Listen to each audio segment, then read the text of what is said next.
And a very good evening to you. Thank you for tuning in. Thank you for joining us. Hope you had a good day. Coming up on the programme tonight. And tonight, finding love in lockdown. The new couples who started dating through the pandemic. It's meant the world, really, for both of us. We constantly talk about how it's changed our lives. And a romance later in the programme.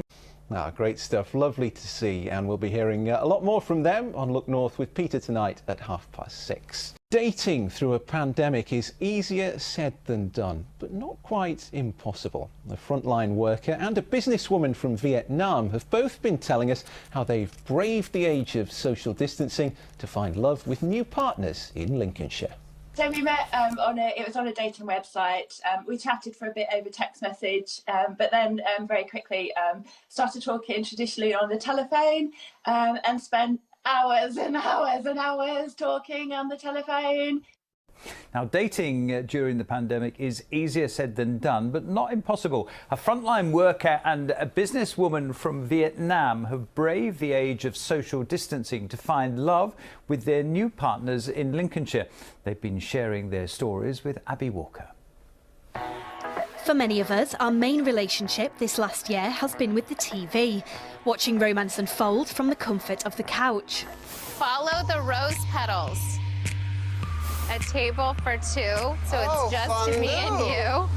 Nice to meet you. Nice to meet you. Oh, sorry, But it's not all been a spectator sport. In spite of the pandemic, some of us have been living our very own love stories.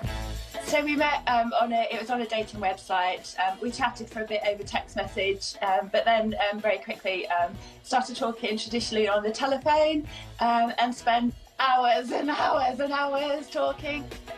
Finding love in lockdown. Easier said than done, with social distancing and a ban on meeting indoors.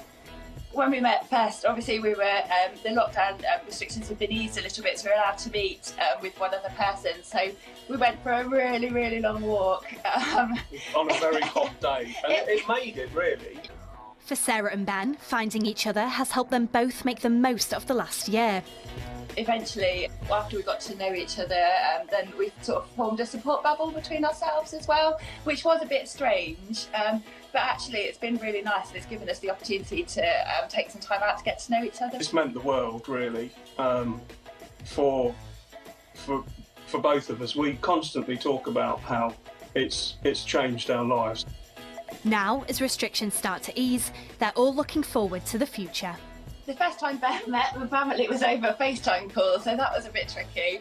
They've kind of met like that. But yeah, just getting to know each other's family and friends, meeting up, will be amazing. That would be really nice. And to try and live as normally as we can do, like it was before. Lovely, a bit of lockdown love.